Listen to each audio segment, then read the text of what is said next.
All right, let's get the show on the road then. Hello, everybody. Welcome to Torn Tuesday, your weekly dose of all things Tolkien, Lord of the Rings, Hobbit, movies, games, TV shows, and so much more. And we're even going to talk about artwork today.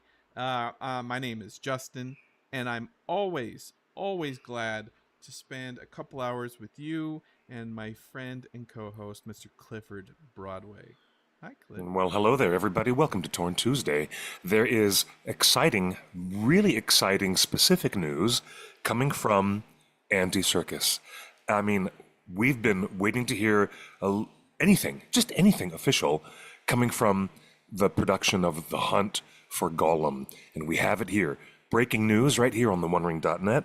And as always, I am drawn towards the obvious about this amazing new shirt that Justin is wearing, because I'm tripping. You're tripping me out. You're tripping Justin, me out. What are you talking about? This is so I beautiful. have a bunch of Lord of the Rings shirts. Why is today any different? You know I have tons of t-shirts. True, but I've never seen this. This is you wearing Bilbo Baggins from the Rankin and Bass The Hobbit from 1977, the Peabody Award-winning animated telefilm, voiced by Orson Bean. And there you are with that great t-shirt. Is this a new design? Because I've never seen it before. What do you mean? It's is this a yes or no? It's the first time Bilbo was ever drawn. Wait, I take that back. No, not the first time. Ralph Bakshi drew Bilbo first, right? No, that's not true. Actually, Ralph's film was released 2 years later after this film was broadcast on television.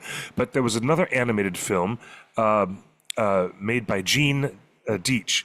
And it was buried. It was the film, a little short animated film that was made. It was only 11 minutes long, and then it was buried, and it was never released. Count. 11 minutes. Yes, long. But that would be the first. That's an animation test at this point. But that was a whole bum rap. That was a mess. You're the one that keeps telling me that the animated Hobbit is blowing up TikTok right now. Is this true that the Gen Z has embraced the Hobbit? Yes, they have. It's very, very true. Look at this great shirt. It might be a 1970s design, but it's a new shirt. Tell the audience at home about where this shirt is going to be available. It's not because it's not. No, I just You're found kidding. This is an old. I found this in an old pile of shirts that I inherited. You have to be kidding me. Look, my uncle had all the old Lord of the Rings calendars from the 70s. So look, I just found an old vintage T-shirt, and all it is Bilbo Baggins. I want this. I want this shirt. I want this shirt so bad. Chat. I want this shirt so bad. Chat, if I recall correctly, now, Cliff, you produced and wrote the definitive documentary on the history of Tolkien fans. So I want to ask you, has there ever been merch for the animated Rankin and Bass Hobbit? Have you ever seen t-shirts like this? No, I've never seen t-shirts like this. And I'm excited by this really cool design. This is so cool. I want this shirt so bad. Well, but no, I've never. They've never had that before. You can have this one because it's old and it's smelly, and there were butterflies coming out of it. So. Oh God, you mean moths? Oh my God, stop! You're so funny right now. You are so funny. No, literally, this is the coolest shirt. I must have it. In terms of merchandise, United Artists did have some small licensing deal with Ralph Bakshi. Not much. There was not with Rankin and Bass. No, Rankin and Bass had no merch at all. However, there were some plastic action figures, and there was a coloring book, and a couple of small things like that. Maybe a keychain, maybe a belt buckle here and there. But no, Ralph was the only one who had some small bits of merch that was licensed. Okay. Rankin and Bass had nothing licensed at all. All right. Well, this is really cool. The chat room is with you, Cliff. They're really excited to see something like this. So look, my Thank you, uncle, Monica. Monica's right. Yes, my we all uncle, want rest in to peace, see. he had a bunch of official stuff and he had a bunch of bootleg stuff. So the fact that you said there's no merch for the animated Hobbit, I mean, I trust your judgment on that. No, there was no merch at all. I really wish there was. However, years and years and years later, Peter Jackson does a Hobbit movie, and then suddenly we have a Denny's specialty menu at Denny's, and then we That have was all this merch, yummy. all kinds of that stuff. might have been the last time I went to Denny's. Well, we got so Yeah, much news, Cliff. yeah. We should just jump Yeah, let's into do the the news. here. Let's do the news. Because I'm we've got easily video, distracted, we've though. got video clips. We've got content. We got video clips. We've got so much to share with you. And let's my goodness start gracious. with the man that started it all, Cliff. Of course, new sculptors. I told you we were going to talk about a little artwork. Sculptors honoring the Hobbit author have been unveiled. This is in the BBC. Two sculptors celebrating the legacy of J.R.R. Tolkien have been unveiled in a village that helped inspire one of his stories. Any guesses what village, Cliff? Ooh, no, I don't. Tell me. All right. The hand-carved artworks are in Roos, East Yorkshire, depicting the author and his wife, Edith. One shows Edith dancing in a wood near the village in the summer of 1917, an event that became the basis for a scene in the Silmarillion. We are proud to honor Tolkien's legacy in such a beautiful way. The sculptures were crafted by Alan Stickler, a Lincolnshire-based artist using oak from the Scotlery estate near Suffolk. They were unveiled on the grounds of All Saints Church on Friday, of course, in Yorkshire. So there you go. If you want to see the latest gorgeous. tribute to J.R.R. Tolkien and his wife Edith, who I guess they're implying that when she danced under the tree, they were in Yorkshire. Oh, perhaps they were. Yes. I think everybody here that watches the show knows the whole story about Edith dancing under the tree and inspiring Tolkien and buried in Luthien Cliff. But do we know where that actually happened? I don't have that bit of the story. You know what?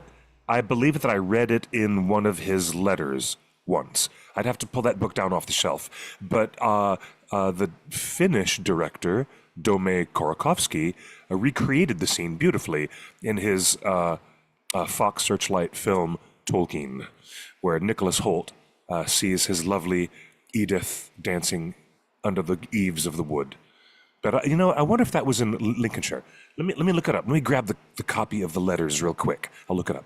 Well, all right. While Cliff is looking that up, I do want to take a programming note and remind you all that I need to do a better job cleaning up our YouTube channel, because if you go to the One Ring Net on YouTube, we have incredible content, including a 2-hour watch along with director Dome Korakowski watching his movie Tolkien, starring Nicholas Hoult. You can literally watch that for free. Go find a copy of Tolkien. Maybe it's streaming on HBO Max. I'm not sure. But you can watch along with the director. We did this during lockdowns, which is 5 years ago now. But we have an amazing director commentary that runs the entire length of the movie of Tolkien. And it's incredible, Cliff. And he's just a well-researched and wonderful guy. Isn't he a remarkable, talented director? He really is. He did a great job on directing the Tolkien biography. It was a lovely film. So, Cliff is gonna look up. I'm looking at, here it is. I've almost found it.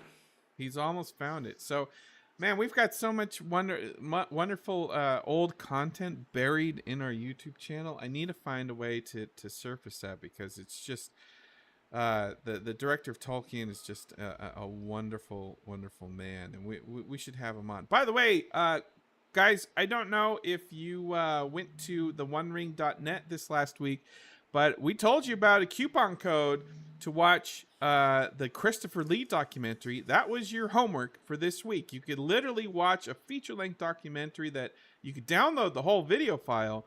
It's only $10 with the coupon code OneRing. All the details are on the website.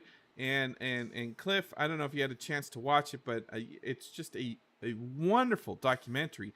And actor Peter Serafinovich does a wonderful Yes. job narrating that movie. So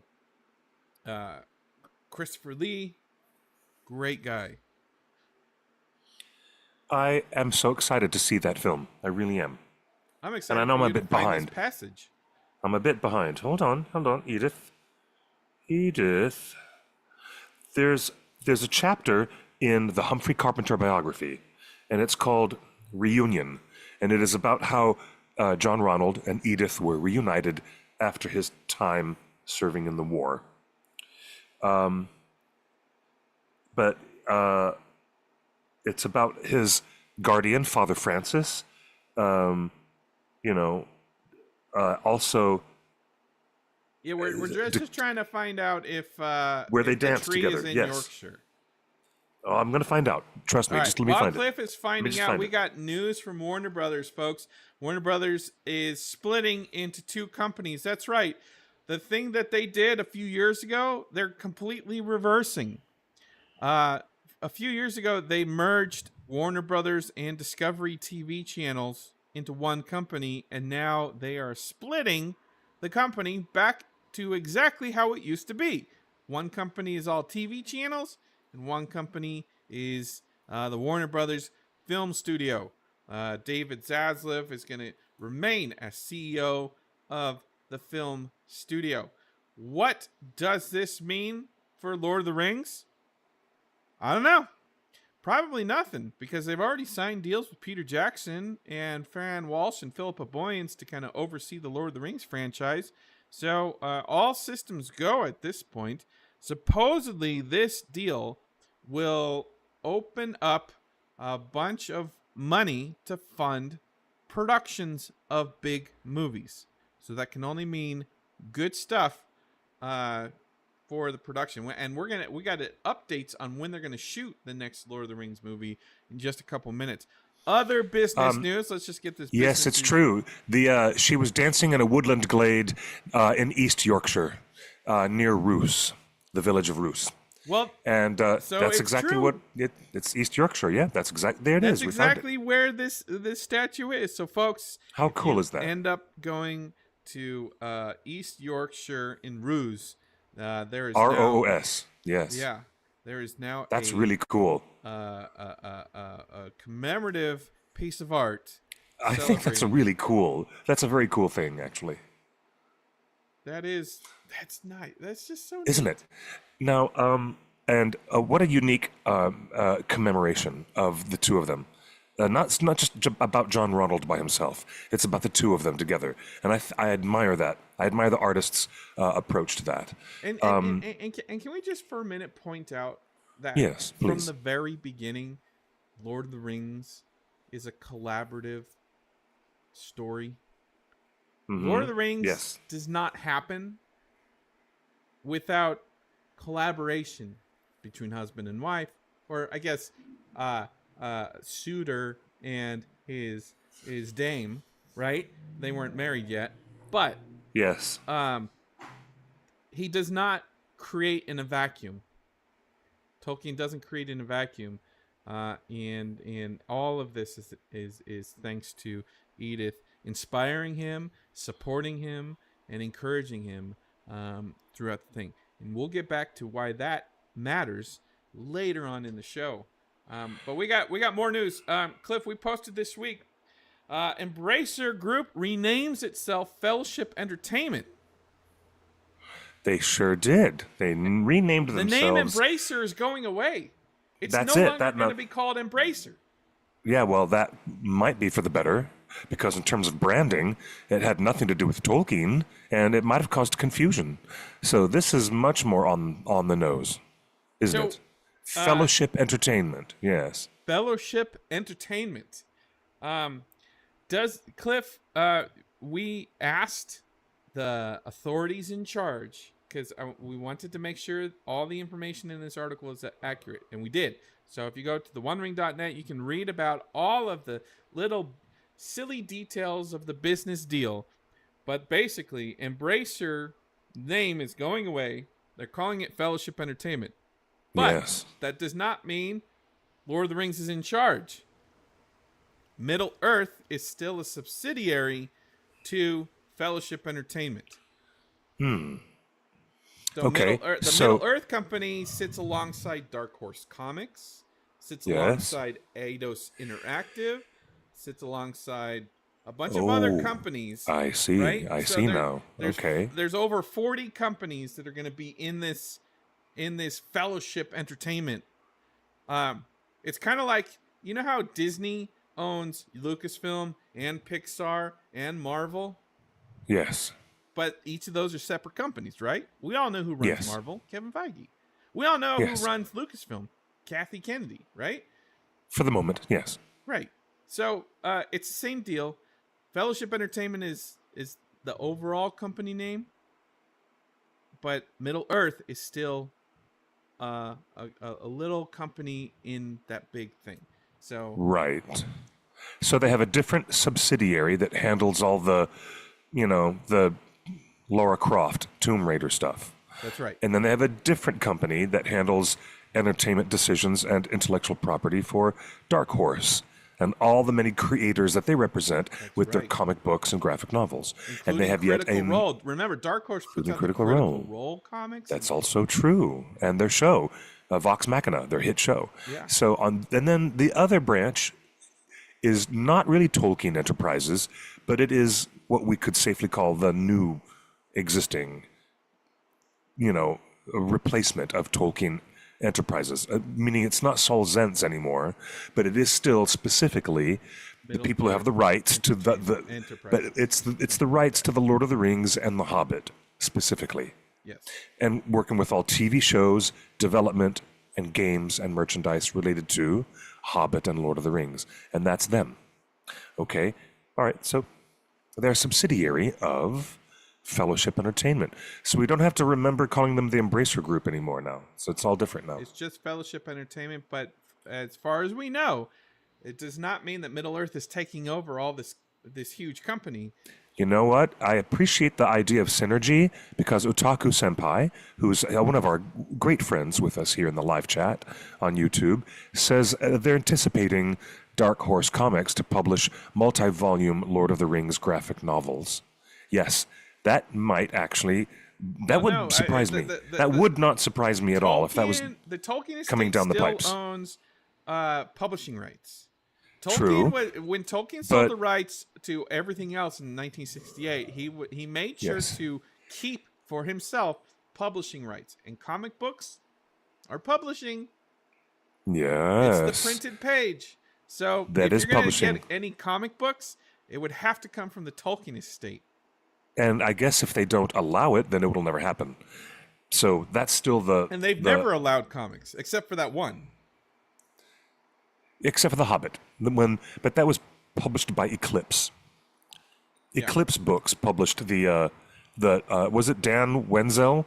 Artist? Yeah, the artist was David or Dan Wenzel. My brain is not working today. Okay. But look at all these wonderful people. There's Angel and Laswen and Anonymous Girl. We have all of our great friends. Hello, Katie. And During the Seventh. Everyone's in the live chat. We have a great bunch of people here with us today. We've got updates on season 3 of Rings of Power. We've got other news going on. But Cliff, I think with 20 minutes it's long enough. Let's get into the juicy stuff. We've got comments from Andy Serkis himself about the current status of the hunt for Gollum. He had a little chat with Collider, with Mr. Weintraub. He had a little interview with Mr. Weintraub from Collider, and it was revealing. This is more information we've had about the hunt for Gollum than in a long while. All right, so let's just roll tape and see what Andy says, and then, Cliff, I want to get your reaction. Yes, I'm excited by this. People at Collider are very excited about a certain... movie you might be directing. What might that be? I don't know. I think that, it's a character you played in the past. What was he? Exactly. Dobby. No. It was Dolby. It was Dolby Dobbin. Vision. But being serious, before I run out of time, for fans, Yes. what can you tease people about in terms of how it's going, when you might start shooting, Sure. all that kind of stuff? Well, we're very early on in the process. We've been talking about the film over the course of the last year. We are about to start a period of prep in the next few months or so. We will be shooting in the early to mid part next year, I guess, and then it'll be as long as it takes to shoot, which will be, it's a sizable movie, and all ready for a December 27 release, which I'm incredibly excited to go back and work with my friends and family in New Zealand and actually do something which is, I think going to be surprising and yet very much part of the lore and the feel of the trilogy, and the sensibility of it will feel, I think, close to that, and yet we're investigating in greater depth the character formerly known as Smeagol, but mostly known as Gollum. My last thing, because I'm out of time. So you're filming in New Zealand? Yeah. And my other thing is, how far along is the script? Are you guys still working on it? Or Yeah, we're still working. We're at very, very sort of relatively early stages, but it's getting very exciting. All right, Cliff, let's unpack what you just heard. Okay. He didn't mention their names. He said a lot of great information, but he did not mention Phoebe Gittins and Artie Papagiorgio, but they are working right now. They are in the middle of writing with Philippa Boyens. But we don't know that because why don't we? If you recall, when War of the Rohirrim was announced, they had a couple writers from the Dark Crystal, and at some That's point, right, they did. Their It changed. script was put to the side, and they hired new writers. Yes. So we heard last year that the writers of War of the Rohirrim were going to write this movie, but we haven't. He didn't name check them here. No, he didn't. But they're credited on IMDb currently. That's not the appropriate use of the adverb presently. If anybody taught me how to use the adverb presently in the correct manner, it was C.S. Lewis in the Chronicles of Narnia. Honestly, it's the right way to use it in that language. In the next few months. But who else is writing it if it's not Artie and Phoebe? But and the big thing is they don't and have I like to call her script. They don't have Mama a script Bird. yet. But that's why Philippa is in the room. Mama Bird is in the room. But there's no final script. Philippa Boyens. Cliff, Okay. we thought Okay. that this movie was written and green lit and the whole deal. Yeah. He said Okay. that they're still writing. And he said they're in the very, very early stages. That's literally what They're he just said. still writing, and let's roll Okay. let's roll tape again. Very early stages. For the last year, we are about to start a period of prep in the next few months or so. So what is prep, Cliff?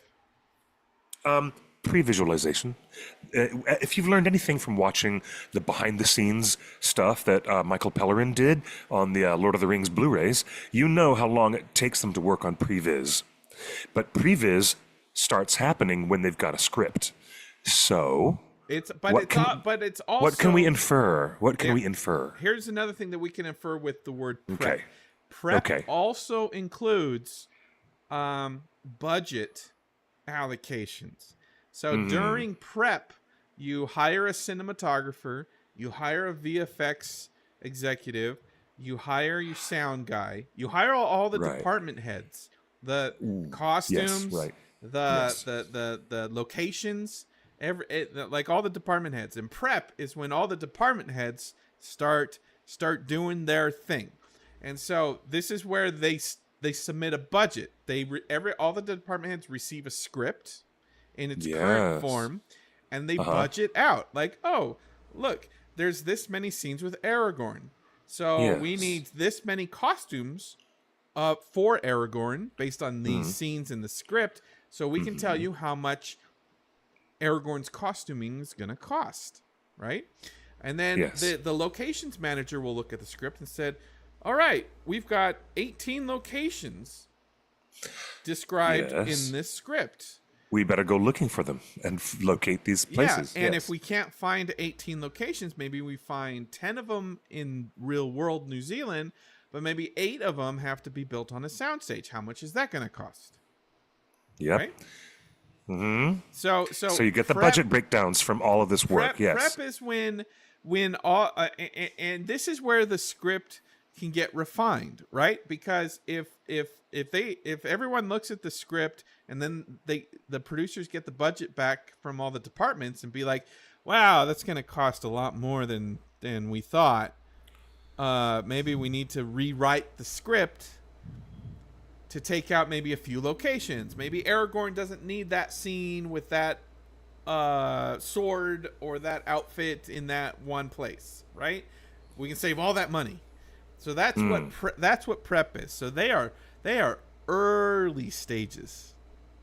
Yes. They are very early stages. Very early. I appreciate the very adroit observation by Lass Wen in our live chat.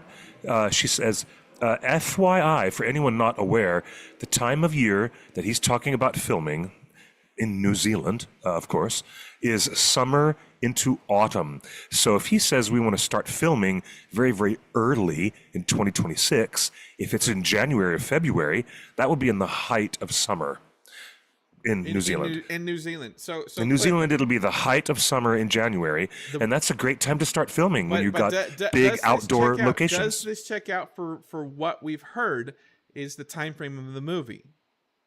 Okay, if he says December release in 2027, that means they're going to do all principal photography. No. Creatively, because what we heard is the movie happens in between Bilbo's birthday party and the Council of Elrond. So does that period of time match up with the summer and autumn months? I think we would be super cautious to not limit ourselves in our conjecture, Justin, that it's just within that small time frame in between Bilbo's party and the, What do you mean? It's like 30 years. 17. 17. It's 17, maybe, and maybe an extra several months for traveling when Frodo and his friends. There's 17 years between the birthday party and the Council of Elrond. With the hunt for Gollum, I anticipate flashbacks and other time frames that are going to be well outside that 17-year They don't need to do time flashbacks. frame. 17 years is enough How time do you to know? tell a story. You're not in the room with the screenwriters. How do you know what flashbacks they're going to show or not? I don't. Okay, we don't even know. I don't necessarily need a flashback in this movie. Just tell me a story. I can easily visualize the moment when Deagle is confronted by his grandmother for killing his cousin. You want to go that far back? I would love to see it flashbacks as part of Smeagol's story, because he is removed from the village and is ostracized by all of his family and everyone, and they all kick him out, and therefore he's labeled a cold-blooded killer, and then Smeagol is on his own, crushed with guilt. And they showed some little bits and bobs of Smeagol's transformation in the opening of The Return of the King, but I wouldn't mind if they actually did show like more bits of things that are really intimate, personal Smeagol history, and this is the movie to do it. This is the movie in which to do that for sure. So but within the 17 years. Between the time of Bilbo's party and the actual Council of Elrond, there's a whole lot of people running around, lots and lots of geographic miles, lots of distance covered, and a lot of traveling. So who knows what parts of time frames they're going to show. Maybe we shouldn't be so, conclusive in saying it's only within this time frame, because it could be anything. Could be a lot of other stuff. Do you think the chat room's bringing up a good question, Cliff? Do you want this movie to retcon the concept that the film introduced, that Frodo leaves shortly after Bilbo's birthday party? Or do you want this film to actually retcon the movies to be more like the books, where there is 17 years that have passed between Bilbo leaving and Frodo leaving? There's it's just the editing. The editing Fellowship of the Ring is illusory. It gives all the audience the illusion that not much time has passed since Gandalf went to go and look up the scrolls in the old, He goes cavernous. all the way to Minas To Tirith. Minas Tirith. He goes to the catacombs under Minas Tirith, but that's a 17-year jaunt between when Gandalf comes back, and it's just because of the editing. People don't know it. People that watch the movies don't know that. It's not presented that way. It doesn't. In the movies, It doesn't need to be retconned. One movie now, meaning Hunt for Gollum, doesn't necessarily have to retcon Fellowship of the Ring. Not necessarily. All right.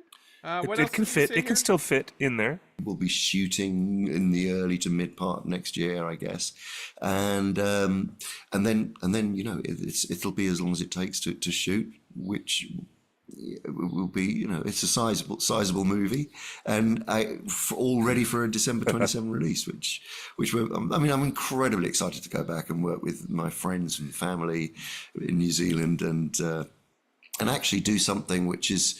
I think going to be surprising and yet very much part of the lore and the feel of the trilogy, and the sensibility of it will feel, I think, close to that, and yet we're investigating in greater depth the character formerly. Does this sound bigger a movie than you anticipated? Yes, it does. He yes, calls it does. this is a large movie, and he right there he says that it's going to fit right nicely in with those epic movies that came before. I think it. I wonder what kind of. There's no big war. There's no huge battle. There's no Five Armies battle. There's no Pelennor Fields battle. So I wonder where the Hunt for Gollum is going to, scale up any like military conflict or something like that. I wonder what they're going to do. I take a moment to counterpoint with Otaku Senpai in the chat. Cliff is mistaken here. Don't forget that Peter Jackson reduced the time frame considerably. We already just talked about that. If that were so, then Merry, Pippin, and explained it. That's what Samwise we were would have been much, responding much to. younger. But you know what? I don't know. But fans all. the reason- Miss Callie says the reason that why there's a she just watched the trilogy, and her partner was frustrated because they understood the passage of time. But you're just saying it was just it wasn't concern. The movie didn't concern itself with the passage of time, so it's still open.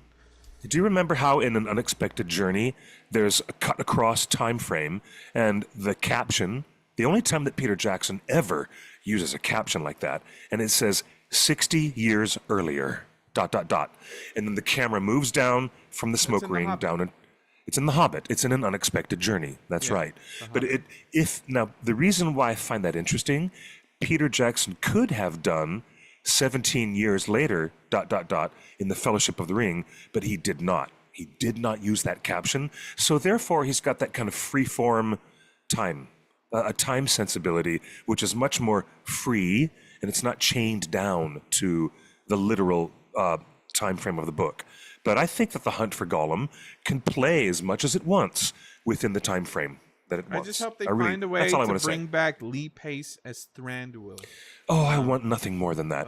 We want Aragorn and Legolas and Thranduil. I want to see Gollum being dragged into the king's caves, the caves of the Wood Elves in Mirkwood, and I want to see Aragorn and Legolas have a chit chat with Big Daddy Thranduil. We know sitting up Thranduil on that is aware of the throne. things going, because in the movies it sets up that Thranduil knows that Sauron is reforming, and he knows the baddest people are moving. Like Thranduil knows a lot more in the movies than he does in the books. That's an interesting point also brought up by Otaku Senpai, that Thranduil would not have known about a 10-year-old boy with the fake name Estelle being fostered in Rivendell. You know what? There's some Would he interesting. know? Would he? Well, that's always been an interesting point of fan contention, and I've always appreciated that. How much would Thranduil have really known about baby and that's little what I'm Aragorn saying. growing up in The Rivendell? movies- How much would he have known? He does know. I- He does know because he's the one that I tells appreciate this. Legolas at the end of the movies of The Hobbit, go search out that dude. You know him. Yeah. He has many names, but you will find him as the Ranger, right? So Thranduil Well, absolutely knows. In the movie How old would universe, he have been? If he was 86, if doesn't he's matter. 86 in the Two Towers, how old would he have been when So Thranduil minus mentioned 17 him? years. So minus 17 years. Let's think about this. Minus for 60 Bilbo's years. birthday. Minus 60. Six- Oh, yeah. You six- just said 60 years. So he's That's 26. right, dude. He would have been a very youngling. A youngling Aragorn in his 20s. In his 20s. Hot If young Thrandu- Aragorn. Are we going there? Oh my. Ladies, look out, ladies. You do not want a 20-year-old Viggo Mortensen on the TV screen because you Made would all young lose. with AI. We would all lose our minds. I would lose all my go crazy. mind for Crazy. young AI. I'm in love with Viggo. No matter how old he is, I'm always in love with Viggo. He's dear. the best. He's just the best of the All right, best. Cliff, we But- got so much news to Yeah. cover. We've got a bunch of Rings of Power stuff. Actually, things are filming for Rings of Power season 3, and for the first Okay, time ever, good point. That's a good point. Morfydd Clark is going to do a convention. Yes, 16th Oh, of she is. August at London. Nice. Excel. So wonderful. Morfydd Clark is going to do, I think, autographs and photo ops. I believe this Yes. might be her first convention ever. So you all play nice. Y'all be nice. And it is our understanding, according to our spies with Tea with Tolkien, that Morfydd is very aware of Haladriel fandom, and Oh my. she embraces all of the Haladriels. So, Oh my gosh. So I don't know. That's funny. I'm not giving you permission to bring it up if you meet her at London Comic-Con, but This is in London. I can't get over there to be part of this. That's this too is- bad. Yeah, this is in London. So, Oh, I want to go. exciting times. Cliff, speaking of AI, a quick update on AI. According to AI Google, Charles Edwards is the actor who plays Barrick's horse in Rings of Power. Congrats to Charles Edwards for the promotion. What? What? That's ridiculous. That is totally nuts. The actor who played Barrick's horse?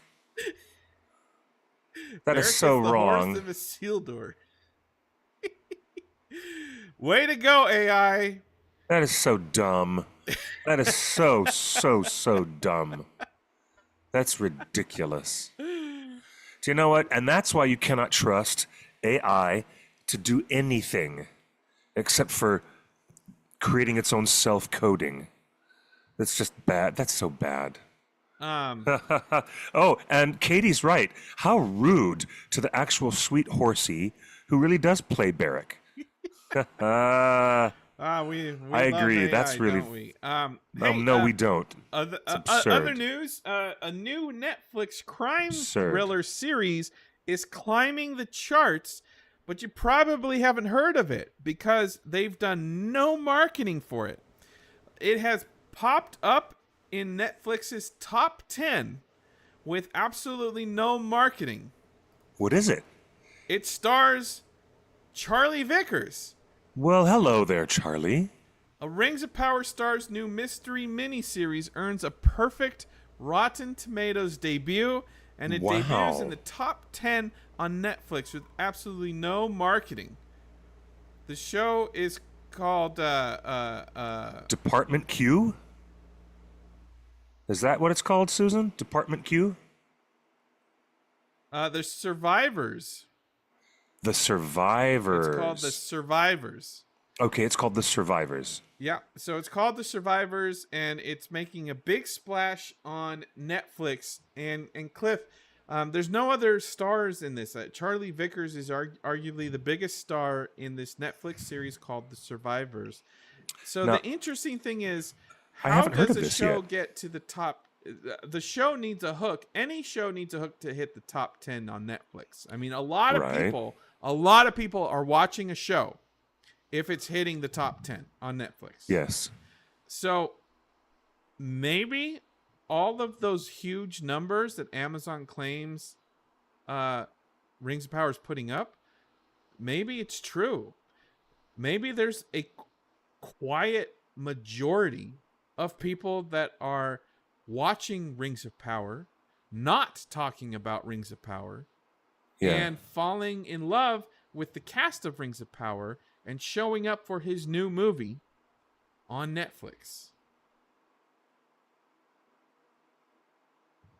Fascinating. Okay.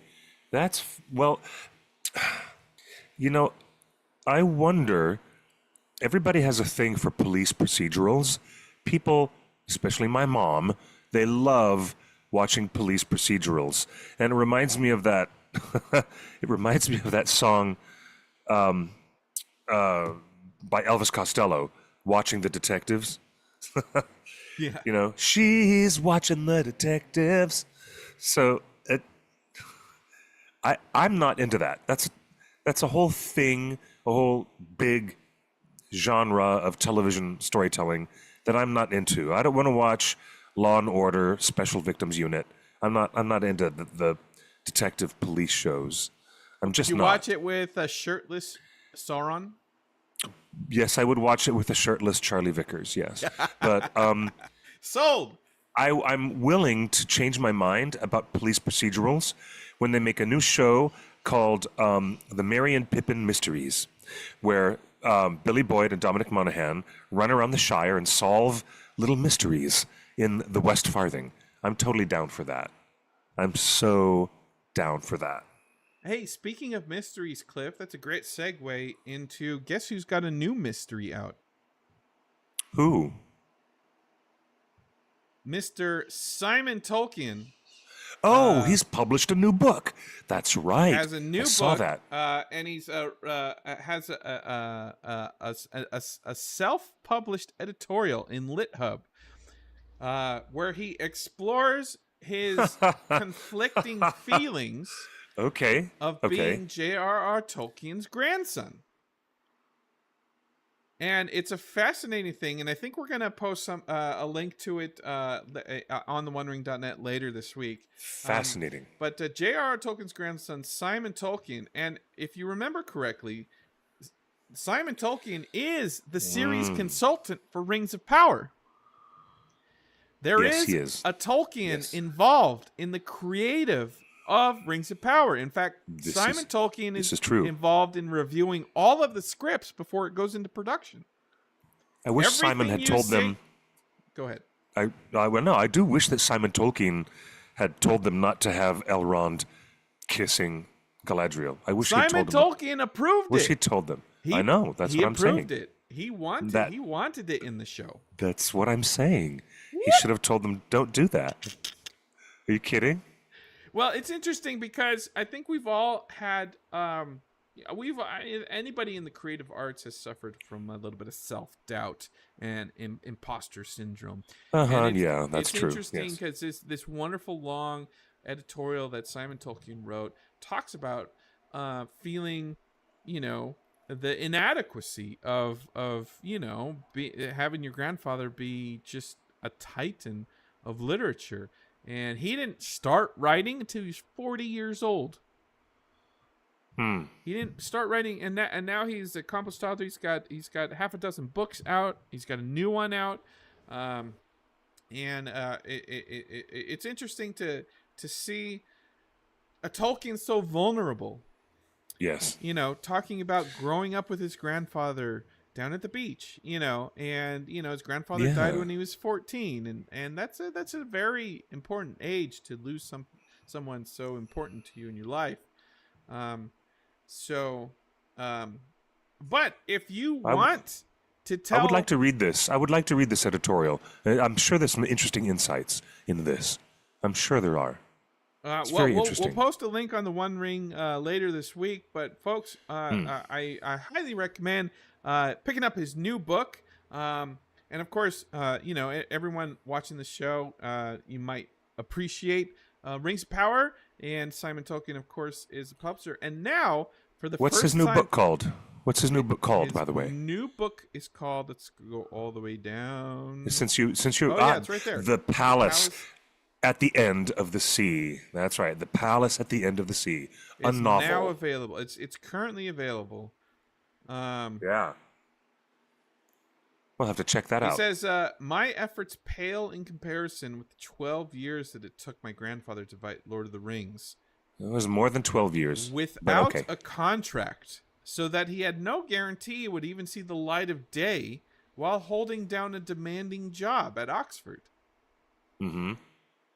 Tolkien wrote Lord of the Rings without a contract?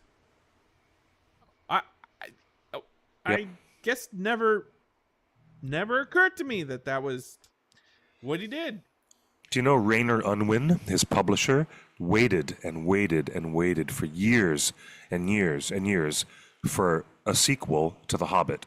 But they weren't but they were just waiting if he did it. He wasn't under contract to produce anything. That's true. They didn't But he did pay him ask. to write. No, but the publisher said, your book is so popular, everyone in the world wants to hear more from you about hobbits. So why don't you give us another story about hobbits? And Professor Tolkien said, well, I don't have the Lord of the Rings ready to go. Why don't you publish these Silmarillion tales instead?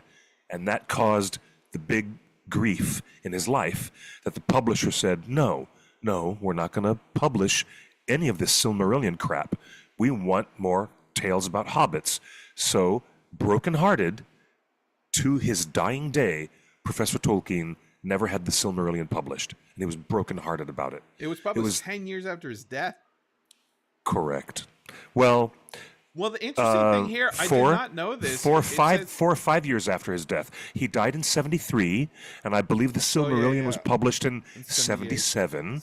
So it's, I think, about maybe 4.5 years. Well, Cliff, maybe. the interesting thing here is it touches, Simon Tolkien writes, it touches me that large sections of the manuscript of Lord of the Rings are written on the back of examination papers that he was marking to supplement his income. Yes. Yes. Cliff, someone's university quiz. Yep. Ended up being ended parchment up being for original parchment Lord of the for Rings. The Lord of the Rings? Yeah. What is going on here? Wild. Isn't it wild? Man, incredible. And those things are stuck in a frozen vault underground at Marquette University in Wisconsin. Isn't that amazing? I didn't want to be just those original J.R.R. manuscripts. Tolkien's grandson. I wanted to achieve my own destiny. I wanted to create. Incredible stuff from Simon Tolkien. By the way, Cliff, for the first time ever, oh my, you yourself can tell Simon Tolkien how you feel about his books and about Rings of Power because he has officially joined Instagram. He has indeed. Simon Tolkien, that is right. Simon Tolkien is officially on Instagram. We have verified that this is his real account. That is really him. I believe he lives here in sunny Southern California. And he is doing all of his own posts to promote his book, The Palace at the End of the Sea. You can see there's some wonderful artwork of his grandfather. I just followed him. And it wants me to log in. So I just followed him. So there Simon you go. Tolkien _novelist is the real deal. The real deal. And so please follow him. Let's get those numbers up. And just give him good cheer in his comics. Let's do that. Comment sections and things like that. Cliff, it's so weird because I feel like for all of our lives, the Tolkien family have kept this air of like untouchability, almost like a royal air of like they're not accessible, right? Like you didn't see him do conventions. Christopher, I don't think ever came to the United States. Tolkien never did. Like they're just, it was like the Tolkien family was like so far out of reach to us fans. So what an incredible time we live in, where Simon Tolkien is now on Instagram. Of course, he is the series consultant on. How cool is that? I just followed him. So let's see if he follows back, then we can ask him to come and join us on a lively little show that we call Torn Tuesday. So we could actually, have a conversation with him. That's right. Wouldn't that be great? All right, let's jump. Oh, I wanted to talk about this. This is interesting. Oh dear. So, Tell me, what's up? As you know, Rings of Power is trying to get nominated for an Emmy Award. So it's official campaign season. There's been every day we get a new hour-long interview with the actors, with the writers, with the showrunners, with the directors, with the VFX artists. And there was a Zoom today. Unfortunately, we don't have a recording of it. There was a Zoom today with the visual effects supervisor and the editor of Rings of Power Season 2. And they pointed out that there's a few things that eagle-eyed fans still have not found. So this is an Easter egg for Rings of Power Season 2. First off, the first Easter egg is all of the clouds in the show are CGI, and all of them, the clouds tell a tale over the season. You mean the weather? Clouds? The clouds, like just the clouds in the sky. Really? So there's like all CGI clouds. That's all he said. It's like, and this is why the show starts to cost $1 billion a season. Okay, but according to the visual effects supervisor, my goodness, in season 2, all of the clouds in the show are specifically designed to tell a story and hint at things like rings, like things, like other things. So really, they said that they didn't want to fully spoil it. They were he basically said, I'm pointing fans in the direction of the sky. Look at the clouds and tell me what you find. So that's one. That's intriguing. That's a new thing. File that under intriguing. Okay. Second thing, and this is what this clip is for. According to the visual effects supervisor, when they went in to design the Ents, they took a picture of a bunch of trees all over New Zealand, all over the UK. And every tree photograph that the team reviewed, everybody saw a face in the tree. But interesting is that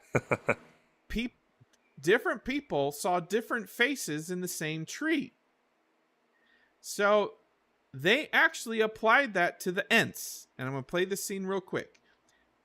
The faces of the Ents change based on the mood. The same face is not the same face that changes when their mood changes. There's different faces on one Ent. Is that what you're trying to say? There's different faces on every single Ent. The Ent face changes depending upon the creature's mood. Yes. Is that what you're saying? Yes. And no one picked up on it. Intriguing. And I was haven't noticed. Are we sure about this? So show me this. Show me this. Let's play the clip, Cliff. I've got to see this. All right. Let's bring up full screen. Okay. Bowing, uprooting, branch breakers and trunk splitters all!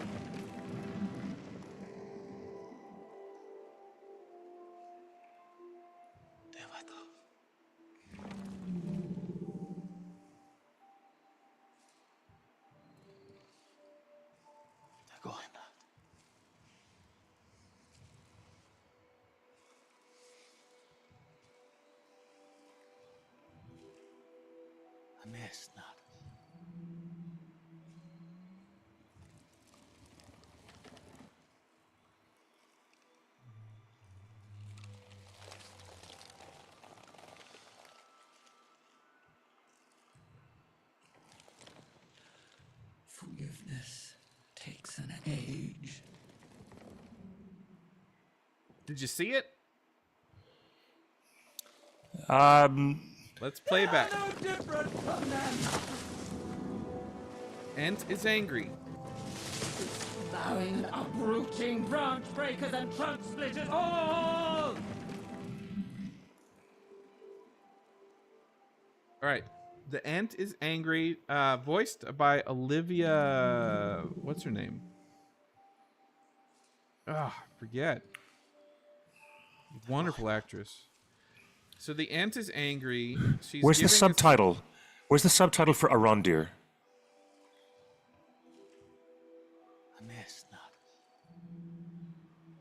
Interesting. There it is for the injury. All right. So there it is. There it is. Did you see it? So the face changed? Yeah, okay. Did you see it? Watch where the mouth transforms. It's not the same mouth. It's a different branch. Kind of.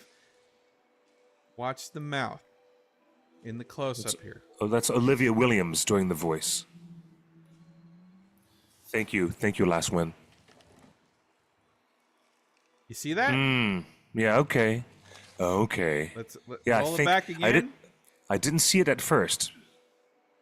This is one of the The Entwives. mouth is different when it's angry than when it's happy. And watch, it's a different mouth. You see that? Yeah. Yeah. One more time, just for the books. They're going.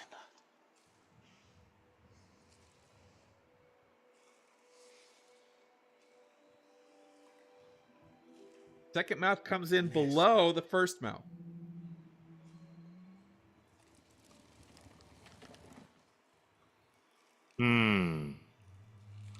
Interesting, right? Very interesting. I never noticed that.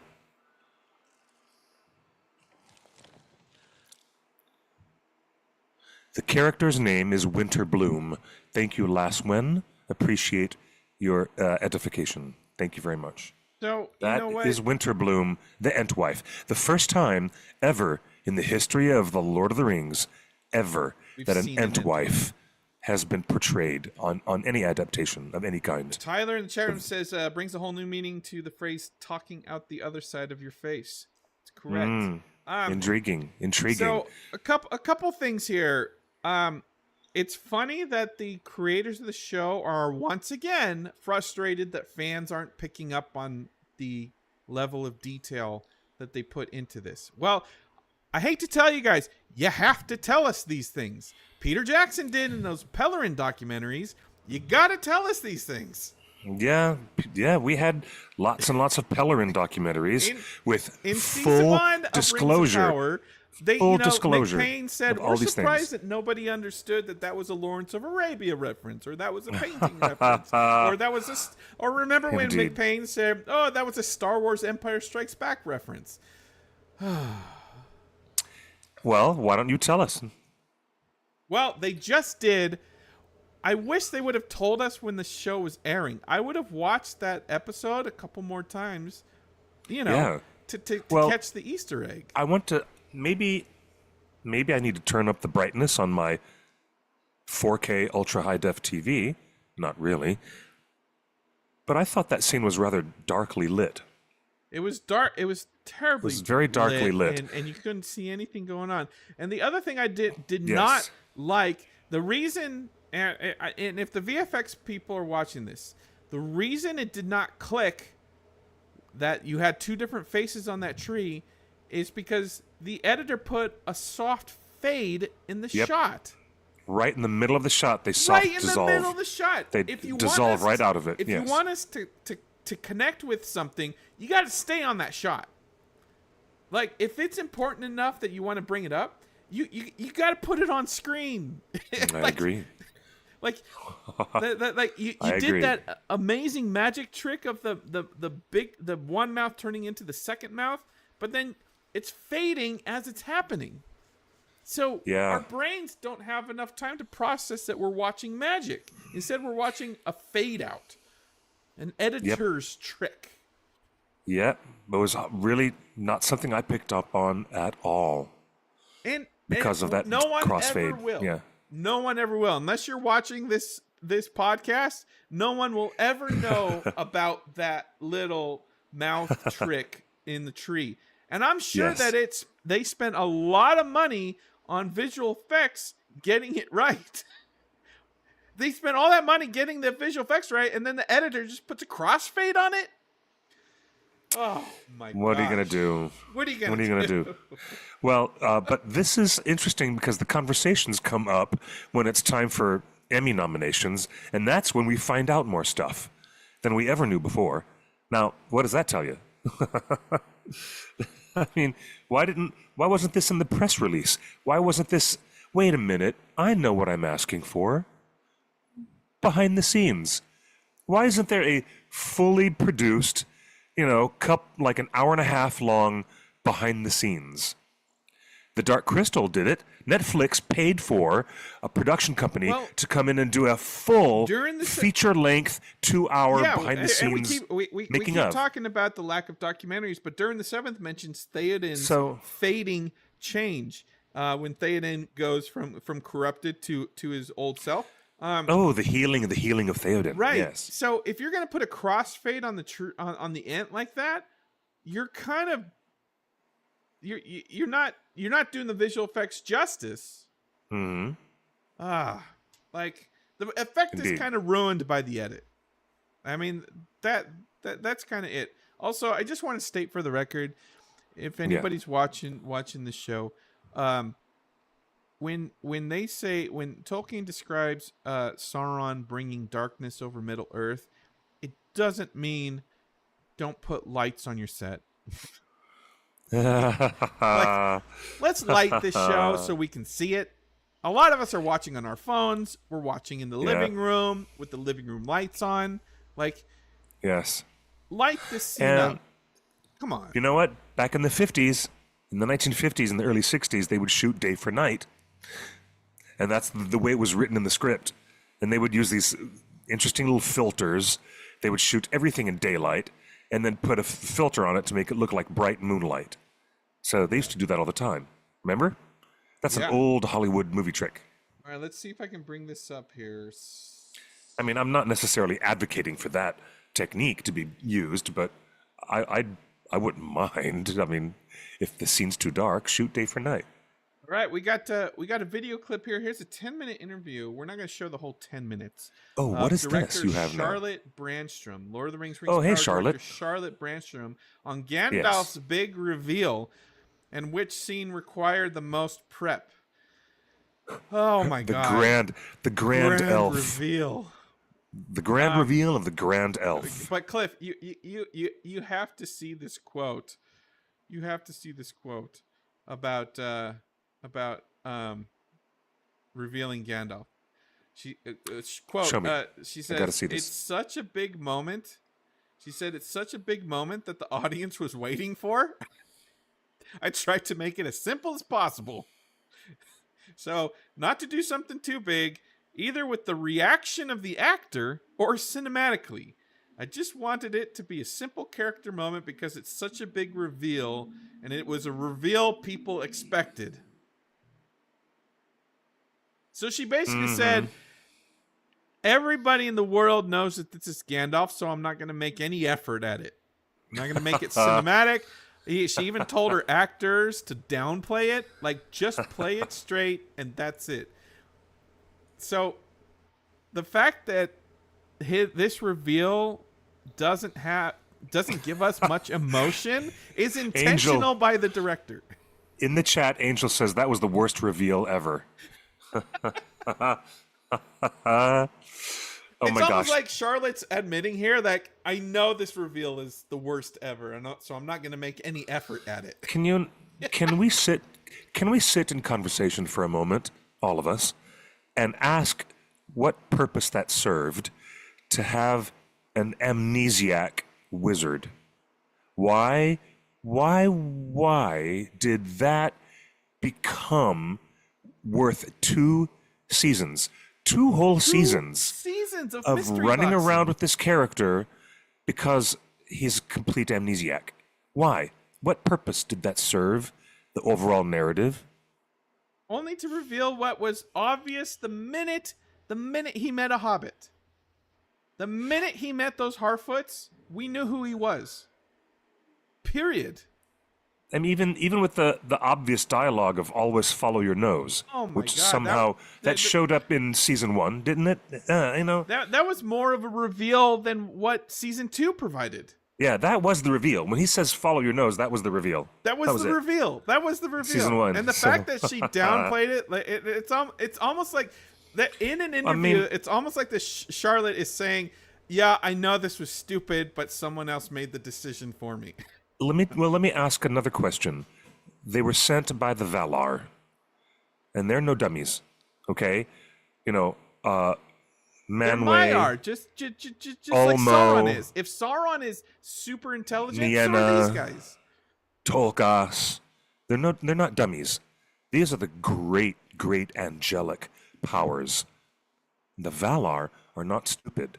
So why would they diminish the effectiveness of their emissaries by making them amnesiac, sending them over in a meteor, or whatever cataclysmic, cosmic object this is. But in the books, they were sent on a boat, and they arrived in the Third Age on a boat, and they met, who'd they meet? Oh, hi, Círdan. Here we are. Nice to meet you. Saruman arrived at the Grey Havens and met Círdan. Gandalf arrived. Radagast and the other Blue Wizards, they all arrived by boat, and they knew exactly who they were. They did not suffer great diminishment in their faculties because they were amnesiacs. All of them. You know what I would have allowed? So I Cliff? wanna know the answer. Why did it serve the story for the Valar to make that chess move on that kind of a chessboard against Sauron, the enemy of the free peoples? We'll take our best and brightest. We're going to send them over to Middle Earth, but we're going to debilitate them by sending them in a way that they don't know their names or their purpose. Well, first Well, off, I they don't- couldn't put him I on a really- boat because I then really they would wanna have know. They would have had to cast Glorfindel, and we know we're not allowed to have nice things. Secondly, I just want to know. I want to know. You know what I would? You know what I would have allowed for the amnesia? Let me get. It just makes the Valar look stupid, as if they made the stupidest mistake. We're going to send our spiritual, metaphysical warriors, and we're not going to just send them as warriors. We're going to send them as invalids. They will show up in Middle Earth being completely invalid, not knowing the extent of their power or even their own name. Why would the Valar do that? You know what I would really be want to better know. if the meteor I want to know was why. coming to Middle Earth at the same time that the volcano exploded or a Druin exploded, and maybe a big boulder from the volcano hits the meteor as it's flying through the air, and that would have explained the amnesia. Like if Gandalf is flying through the air and he gets hit by Sauron's magical forces of the volcano, like that, now I understand, like, oh, he got hit in the head on his flight here. That makes sense to have a little bit of amnesia. No? You don't like it? No, none of it makes sense. All right. Well, let's hear because- what Charlotte Brandstrom is doing for season 3, because she quotes. Okay. She has a quote here. Let's see. Okay, let's hear it. Let's hear it. Is there anything about season 3, upcoming season 3, that you can tease for the audience without, giving anything away?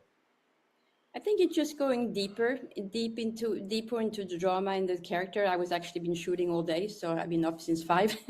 And yeah, and I'm in London right now, so I'm working on it right now, and I can't say much except that I think it's going to be a really good season. Ooh, well, we can't wait. Thank you for staying up late and talking to us. We can't wait. He says it's going to be Okay. a really good season. Okay. She's working hard. See What else did she say season there? 3, upcoming season 3, that you can tease for the audience without, giving anything away. I think it's just going deeper into the drama and the character. I was actually been shooting all day, so I've been up since 5. And yeah, and I'm in London right now, so I'm working on it. Deeper into the drama. What does that mean, deeper into the drama? Deeper into the character. Well, it She means doesn't that say characters. She says character. I suppose we've got these people in front of us for 2 seasons now, and we're very, very familiar with the characters by now. So come season 3, you should be able to go directly into the drama because you don't have to do any setup. All the heavy lifting was done by season 1. So now you're at season 3, you can let the rubber meet the road and go right into high drama right away and get where you need to get as a storyteller. I think that's what she's saying. Her words are, we're going deeper into the drama, deeper into the characters. Yes. Tyler, I appreciate that. Deeper into the hole they've been digging. Might be. Well, but there's always... you know what is if not I could deeper? remain Adding optimistic, new I'll characters. try. I will try to remain I tell you optimistic. what is not going deeper? New characters. The fact that she says we are going deeper with the drama and deeper with the characters means there's no Celeborn. I'm sorry, guys. We're not getting Celeborn. We don't deserve Celeborn. McPain have chosen to kill Celeborn off screen. Galadriel doesn't get a husband. So That is all so of wrong. You think that Jamie Campbell Bower is Celeborn? He's not. He can't be. Silly. Now, She's last not when... introducing new characters. Notice she didn't say anything. How about do you new know characters. that? It's so because she We're can't going deeper. because she's under a freaking NDA. Last one is correct in saying I'm holding them to their statement from last San Diego Comic-Con that yes, we will have Glorfindel and Celeborn. So JD and Patrick said at Comic-Con that they're bringing Glorfindel and Celeborn. So let's just see what happens. Okay, you need to hold on to yourself for a minute, Justin, and don't even say false things like Celeborn is completely dead. He's really most sincerely dead. Well, he's not. Celeborn is not dead. He's dead in coming the back. show. No, he's going to literally be dead in there. the show. No, he's not. Look, they're still tying in everything to Peter Jackson's trilogy. The Balrog is alive, and that means Celeborn is as well. So face the music, Justin. Celeborn lives. You know what? Back in the late 60s, they had Frodo lives, buttons, and now we've got to have 2025, Celeborn lives. We need those buttons. Let's sell the buttons at Comic-Con this July. Celeborn lives. Okay? We should make some buttons. Yes, that's your new merch. That is new merch for San Diego. Celeborn Is lives. Celeborn lives? Yes. He's dead in the show. You saw it in season 1, not. episode 7. No, that was a He's red dead. herring. He's It was a already dead. It was a really bad red herring. You know, Red well, we herring, never she found his says. body. She says he's dead. No. Do you know what? We thought that Darth Maul was dead after Phantom Menace. Well, guess what? He's gonna Celeborn's gonna come back on his spider legs. Is that On what's spider gonna happen? legs. That was the stupidest thing Star Wars ever did. I'll never forgive Filoni for bringing back Darth Maul just because Maul was great. because he wanted to play with a toy that he thought it was cool when he's a kid. Like, No, he brought back Darth Maul, and he put them in with the Night Sisters, the witchcraft Night Sisters, and he even had a brother. Savage Opress was Darth Maul's brother. He was great. That was some interesting characters. I really enjoyed that. And no, Celeborn is not dead, so stop being so silly, you silly goose. Billy Goose. All right, let's end the show with Look, something fun. Cecilia has a new hashtag. Celeborn lives. I love that. Celeborn lives. Yes, we want a Celeborn lives button. Everyone wants it. Everyone wants the button. Do you see the chat? The chat is blowing up. They want the button. Even a T-shirt. Yes. The Celeborn lives button. Yes. All right, what we're showing on screen here. What is this? Is this a new game? I found an old CD-ROM labeled Lord of the Rings Publicity. Turns out this is the original that's interesting. CD-ROM that New Line Cinema sent out to press outlets like the One Oh Ring. gosh. They sure did. Wild. With a bunch of high-res TIFF files that are each image is 20 megabytes. And, Oh my Lord. With a Look at that. 60-page document describing the movie, and Wow. a bunch of wonderful photos, all high res. And I bet you a lot of those were by Pierre Vinet, who was the set photographer. I bet you there's many Pierre Vinet official publicity photos that he took.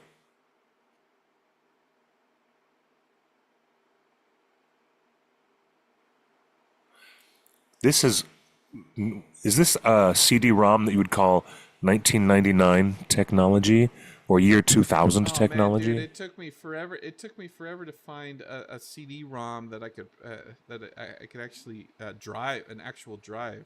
Actual CD-ROM drive? They don't connect drives to these laptops anymore, do they? No, no computer comes with a CD-ROM anymore. I found something that was so dusty. So, Okay, wild. let's go. Let's go ahead and look at. All right. As I'm bringing this up, let me set this up. Okay. Okay. What's it called? This is cool, though. I think it's really, really cool that you got this vintage. You know what you call it? You call it Jurassic technology. Yeah, that's Pierre Vinet.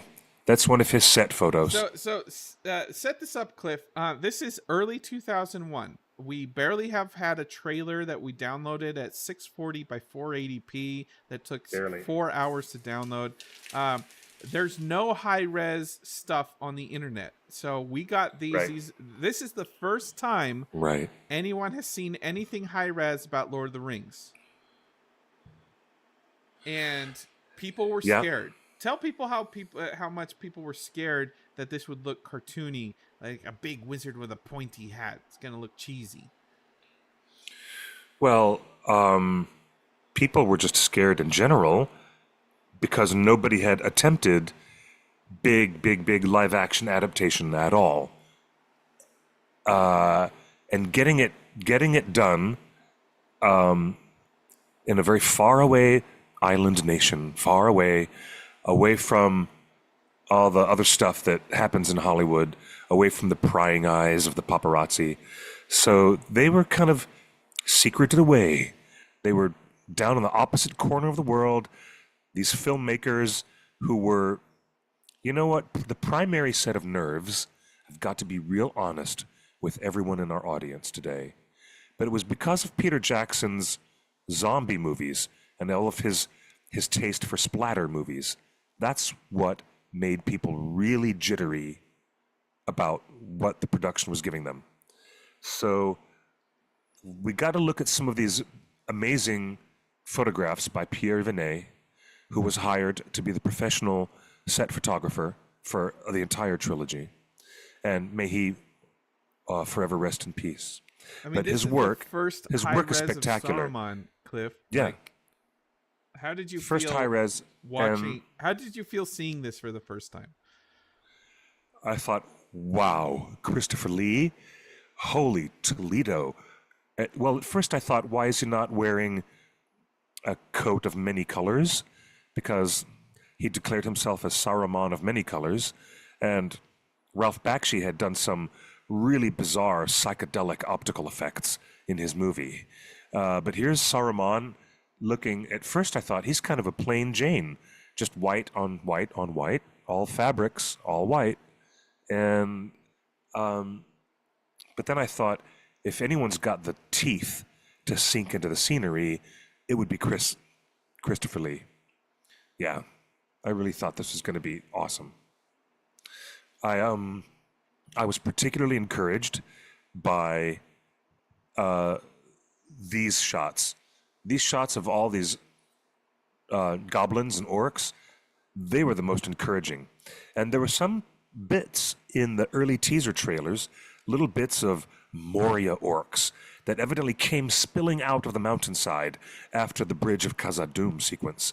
And there were scenes of the Fellowship being chased and hunted by Moria orcs. But it was all cut. It was all cut from the film. It was not even in the extended edition. So, yeah, I thought it was pretty badass, actually. I mean, Yeah, that's right. There you go. You got a big old lot. See, and I think this is why a lot of fans had trouble initially accepting the short hair elves in Rings of Power, because from the very first photo in 2001, you could immediately tell who was a man and who was an elf just by the hair. Yep, exactly. And that's exactly. When you're talking about storytelling mediums of film and television. Yeah. Visuals matter like this. They just do. So, They do.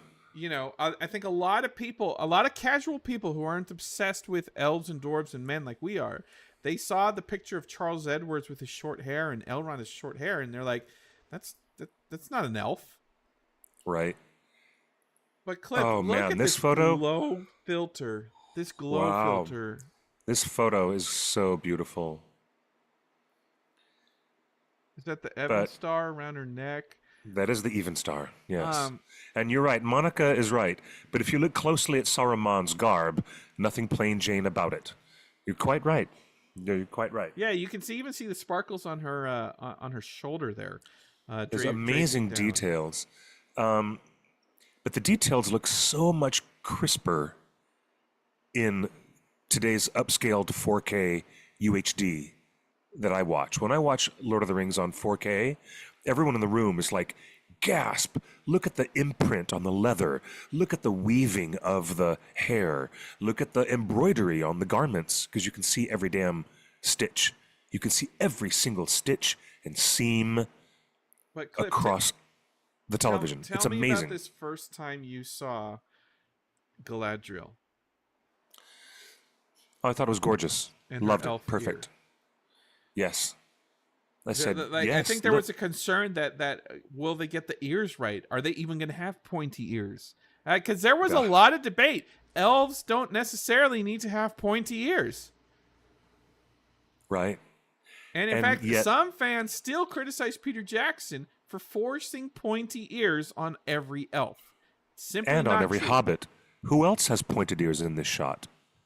Notice it's not just the elf. All of the hobbits have pointed ears as well.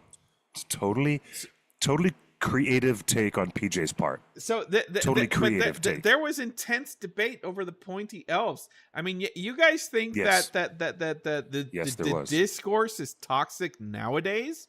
It was equally as bad in 2001, where fans were criticizing the pointy ears. Yeah. But you know what? Hey, you could have had Legolas's raven black hair. You could have, but you didn't. Why did Galadriel get two photos in this? In the publicity when she Actually, this is more about the boat. I do think that this photograph is more about the boat than it is about her. The fact that it was crafted from a swan. Yes, I All remember right. that. I mean, come on, Cliff. Definitely this is remember that. Again, we hadn't seen the scene yet because it's the opening scene of the movies. But Yeah. look at this. Sold the entire quality of the production. Look Yeah, at that. It did. It really did. Quite impressive, huh? You've got the energy of the performance of Hugo Weaving. Yes. He is gritty. He is sweaty. You've got elven warriors that each have their own full kit. That's right, Tyler. Hobbit ears are to counterbalance the feet, otherwise they would have fallen over. Funny. Yeah. You know what? This is interesting to see this photograph by Pierre Vinet before it being color corrected, because all that digital color correction happened much later after this photo was taken on the set. So I'm fascinated by this. This is the original costumes and the armor. And that's always been one of my favorite images. They had some incredible laser, Yeah,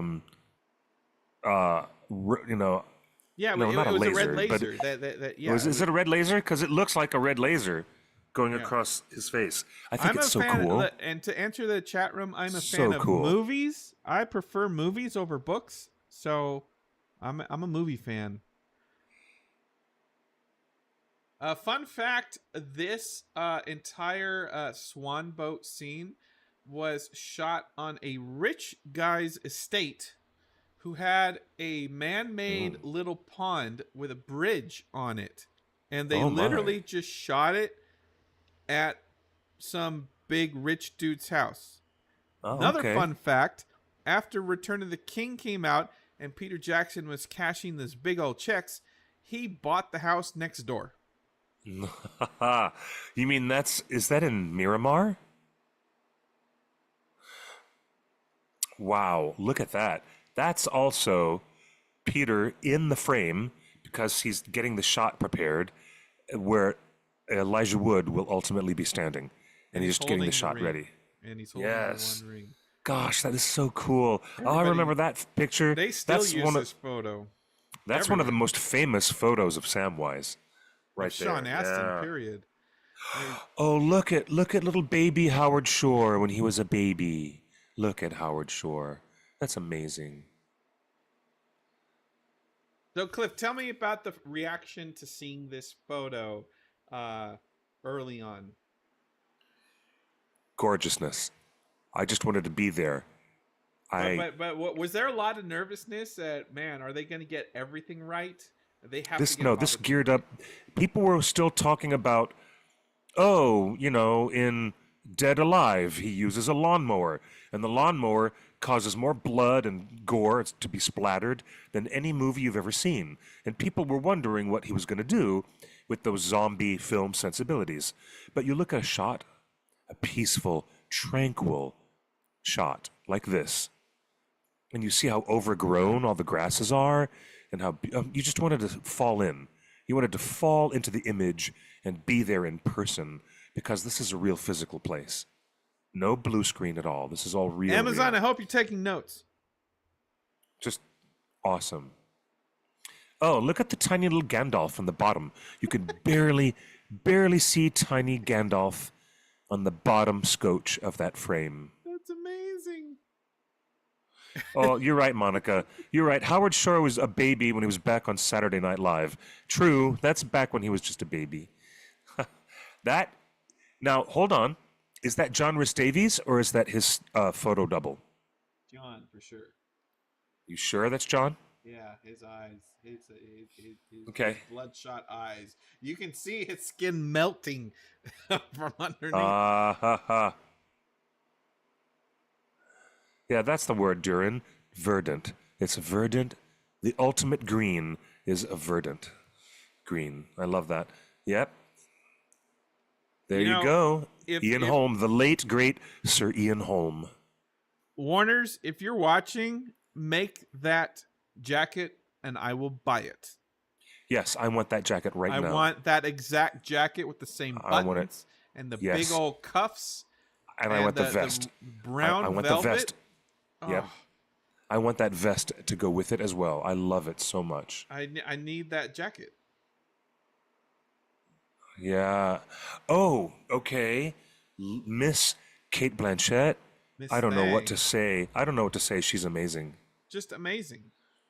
You got that one hair. Go back to that shot of her because there's that one that one stray loop of hair in the back of her head. That's the only thing that I saw was Oh man, Ian McKellen, his crazy eyebrows. It took them a few weeks to figure out how to tone down his eyebrows. You'll notice that early shots of Fellowship of the Ring, Ian has these eyebrows that are out of control. But then a little bit later in the film, they've got them tamed down, so it's a bit better. You'll notice the difference as you watch the film. Yeah, see this was that pond at that mansion. Yes. I think they made the front of that giant tree. That's a Weta Workshop fabrication. It's just the front of that tree. Everything okay. else But is real. that big giant trunk doesn't have a back. It's just okay.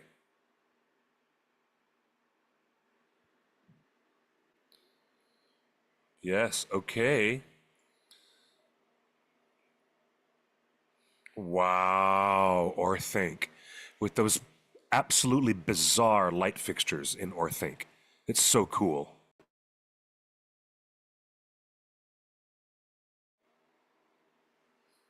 Norolim Asphaloth.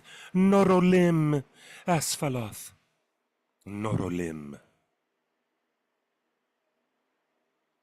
Remember, this is all only for Fellowship. Oh my gosh. Wow. Yeah. Look at that. That's straight from the film. That's an actual frozen frame from the film. That's probably one of my favorite shots. Ever. I'd put that on Ever. the wall. Yeah, that's one of my that's favorite just- shots ever. That's just That's perfect. brilliant. You can tell that some of these are freeze frames from the motion picture, but some of them are actual production stills created with I want great them to care build this at by- Hobbiton. by the photographer. I want this exact photo op at Hobbiton. I want to walk into a Hobbit hole and Yeah. rest my hand on the ceiling just Yes. like that at Hobbiton. That is so cool. Oh man, that is so badass. That is so badass. Look at that. Hey, look, there's Kemen.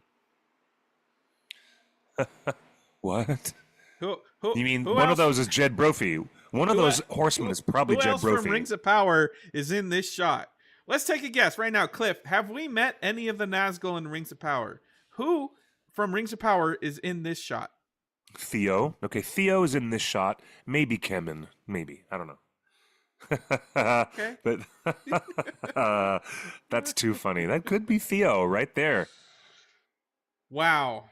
That's iconic. Come but that's on. definitely not film footage. That's a photo from Pierre Vinet. That's an incredible piece of art right there. I love it. Yep. I think this picture inspired the New Zealand stamp. Oh, this is another remarkable photo. But the person sitting on the bench right there with Ian McKellen, that would be Kieran Shaw, I believe. Yes. Oh, and that beautiful party tree, it's lost so much of its foliage because the tree has gotten rather sick and it's gotten much, much, much older. And the tree doesn't look as full and beautiful like that anymore. And that, ladies and gentlemen, is what you call a New Zealand traffic jam. You're driving down these little country roads, driving around, and then suddenly the entire 2-lane road is blocked by sheep, lots of lambs and lots of sheep. You just have to sit in the road and wait for the traffic jam to clear up before you can drive past.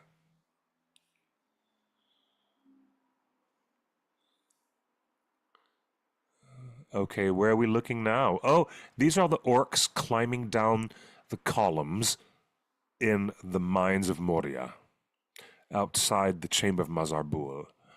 Oh, wait, you've got a solarized version of Vigo? Yeah. It looks completely solarized. Yeah, it looks like they forgot to print black.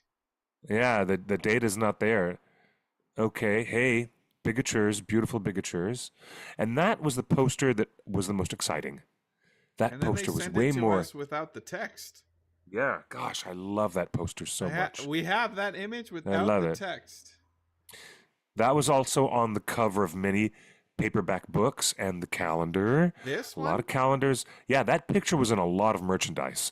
It was on the wall calendars. It was on books. It was on everything. And that was the B poster. That was the version B poster, the We teaser, also got this one without the text. without text. But it's also a different expression on Frodo's face. If you click back to the preview one, you can see that's a different look. Is it? No, it's the same. It's the same look on Elijah's No, face. there's a different one where he's looking down. Oh, that's the one. Yeah, there's one where he's looking down. Yeah. Wow. Yeah. So you're telling me these guys, these statues are supposed to be brothers? Yeah, that's supposed to be Anarion. And it's not supposed to be father and son. Do you So- think? Do you think It should be that- Isildur and Anarion. So that's the mistake. Picture of Milford Sound. Gosh, I love Poster. Milford Sound. Poster without text. Poster without text. They certainly did give The you first options. Movie map. Oh, Dan Reeves. Look at the first Middle Earth map with all that work that Dan Reeves put into it. Dan Reeves is the calligrapher who did this amazing work. I love this map. It's a really good map. I love it. It's really one of my favorites. Map of New Zealand. And Here's some. There you go. Oh visual my effects goodness. shots showing off massive and the blue screen. Oh my goodness gracious. A little bit of VFX work. Lord of the Rings A number numbers game? games. 100 million people worldwide have read the trilogy since it was published in 1954. I'm sure that number has changed a lot. 100 million, and this is 2001 before the movies even came out. Do you think it's that doubled? number Do has you think it's changed. doubled? Yes. Oh, easily. Oh my goodness gracious. 12.5 million hand-linked rings in the chainmail. Wow. Oh my goodness. 12.5 million hand-linked rings of chainmail. 90,000 still photographs were shot on set. There's 90,000 photographs from the set of Lord of the Rings. I just showed you, what, 30 of them? 3 dozen? 3 dozen, yeah. 90,000 photographs. That's incredible. And a couple of shots from the movies. How cool is that? Finished shot. There's I never liked this shot. I always felt the perspective was a little bit off. Like what is he? What are you grabbing onto on the stairs there? Like I don't understand. The physics just seem off on the stairs. I never liked it. And then there's a process shot of the cave troll. I wish we got some of this for Damrod in Rings of Power. Yeah, I want to see all the cool behind the stuff, but they're not showing us behind the scenes stuff. Now, why is that partially obscured? Yeah, I don't know. So yeah, that's and that became a big famous publicity image for Peter Jackson as well, showing him in his shorts and just being a Kiwi, a very relaxed Kiwi director. How fun is that? Yeah, that's our fun little travel down memory lane to the very first press kit for Fellowship of the Ring in the year 2000. Year 2000. That's funny. You know, what a lovely show we've had today. Interesting conversations. Very nice to have Andy Serkis spill the beans and actually talk some about what they're doing. Yeah, we know when they're filming. And my schedule is free. Warner Brothers, my schedule is free starting January. Excuse me, Warner Brothers, my schedule is free, and I'm ready to go down to New Zealand, and it's going to be fantastic. I know exactly who to call. I know where to walk. I know what not to do. I know how to behave myself, because I have been embedded as a secret spy on the set of The Hobbit and The Lord of the Rings, and I didn't cause any trouble at all. So, Warner Brothers, thank you very much. It is time for me to go back to New Zealand and do official reporting from the set. Justin, would you like to come with me? Of course you would. I've never been to New Zealand. I'm probably the only person You would love involved it. with the OneRing.net who's never been to New Zealand. Wow, you'd love it. It's such a remarkable place, Justin. It really is remarkable. You know what? We can go to the Embassy Theatre in downtown Wellington, which is where the famous AMC bumper was filled with Nicole Kidman, where she says, "We come to this place for magic." So I can take you right into the Embassy Theatre where they filmed that. You'll love it. You'll feel like you're part of AMC history. Okay. I'm being really playful right now. I'm just totally kidding. But this has been a really remarkable little conversation with everybody. Kalasuri has not been to New Zealand either. Thank you, Garfemau from the OneRing.net is here with us. Really fascinating. We're gonna have a lot of news to report next week. I promise you, we'll have more details, and we'll probably have a full film review of the lives and many deaths of Christopher Lee, because I will have seen it by next week. All right, we can talk about it. We'll have to do a whole movie review.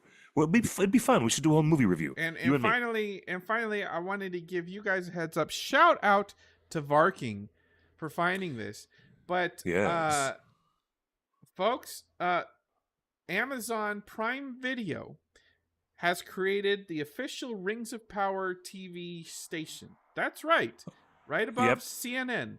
It just keeps running live loop episodes of the show. There's a 24-hour stream on Prime Video that is going 24 hours a day. That is nothing but Rings of Power all day, every day, to your heart's content. Fantastic. I love that. So there you That go. should be a lot of fun. The So you can Rings just of dial Power it in. channel. You can just Yeah. jump in anytime. If you need something to watch and you're channel surfing, you can just go to Prime Video, search for live stations, and live TV at the top. You can see right there, live TV, and boom. The Rings of Power TV station is just replaying every episode all the time. Mm-hmm. That's All going to right. be very. Well, that's a going to be very cool. Great show. And remember to follow Simon Tolkien on Instagram. Buy his new book. And he's still The Palace at the End of the World. It's called The Palace at the End of the World. A consultant on Rings of Power. Yes, he is. And just a wonderful person all around. Great show. Thank you, Simon. Thank you, Simon, for joining us on Instagram. And we extend an invitation for you, good sir, to come right here and sit in the hot seat with us and have a delightful conversation. Please come and join us, Simon Tolkien. That would be really fascinating. And I want to say thank you to all the live people who are with us on Facebook, YouTube, Twitter, Twitch, Discord, Instagram, and all the other platforms. You want to follow me at Blue Sky and at Instagram at QuickBeam2000. Follow us at theonering.net by ticking out the dot, and you'll find us on every social platform that there is. And by the way, and Cliff, I'm Yes. ashamed that you did not show up this week. But Discord, which I keep telling you guys, you should join. The links in the description. But we started. Discord officially started our Rings of Power weekly rewatch, and we started with season 1, episode 1 of Rings of Power on Sunday. Yes. So we're On encouraging Sunday. everybody every Sunday at noon Pacific. Every Sunday at noon Pacific, turn on That'd be Rings of Power. 3 p.m. Eastern. 3 p.m. Eastern jump time. into our Discord, noon Pacific. and we have a wonderful. And we're limiting ourselves to just one episode per week. So this is That's going right. to take 16 weeks. It's going to take the rest of summer. But Rings of Power, And it's a good watch-along rewatch is with every everybody. Sunday Yeah. at noon, and it's wonderful to just a very good chat with watch-along. people. Now that we've fully experienced the show and we know what happens in the show, we're appreciating the show for what it is, and what and the decisions that they made in the show. So it's an interesting conversation that happens every week. And we just started this week with season 1, episode 1, and next Perfect. Sunday will be season 1, episode 2, where we Absolutely. finally meet Halbrand for the first time.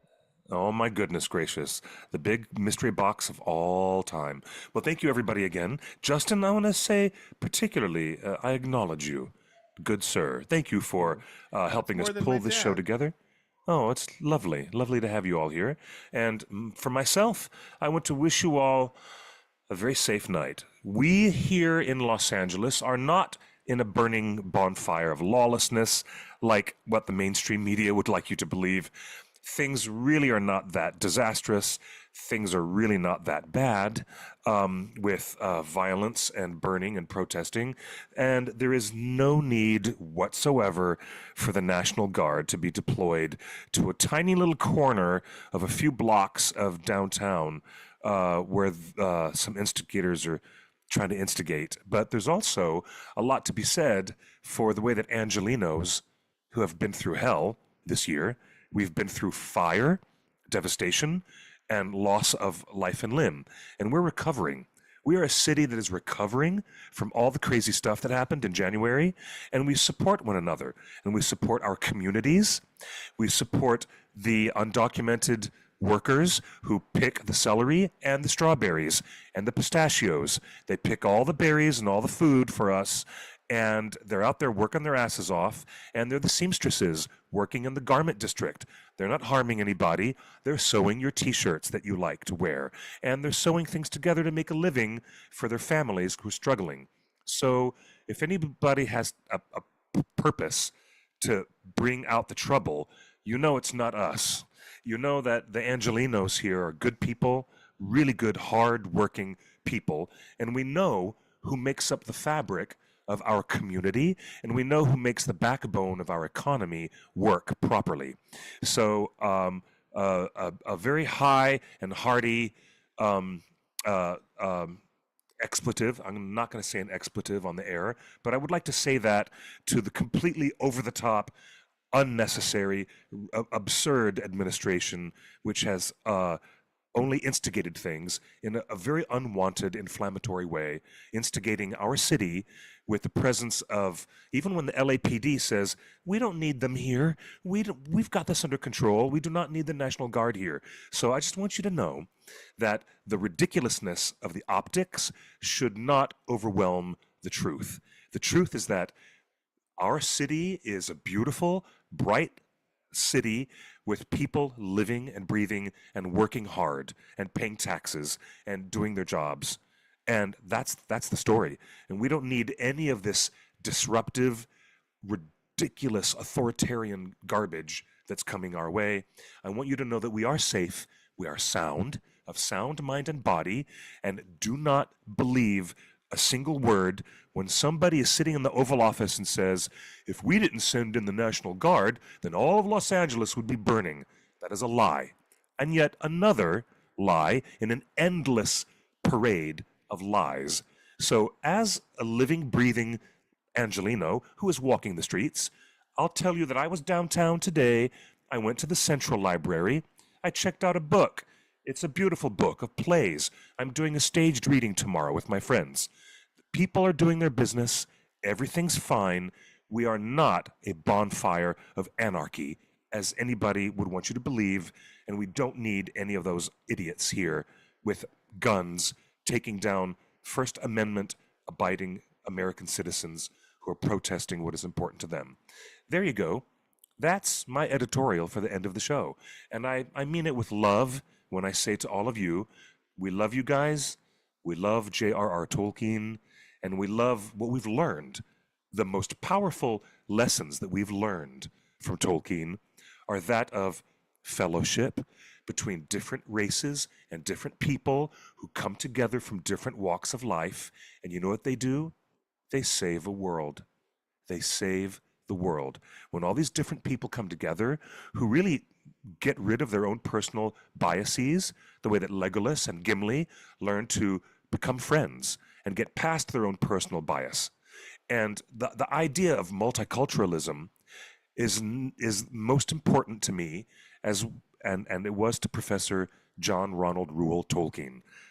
And that is what's going to save our butts. The essence of faith in community, in people who work together and live together in a proper shire. And that's what we're doing here. And that's the end of my commentary for a beautiful show. Thank you all for listening to me and my little rant.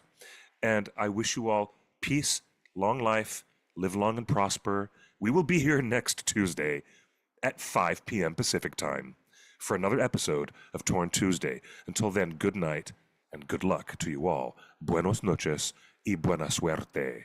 All my love to you. Good night.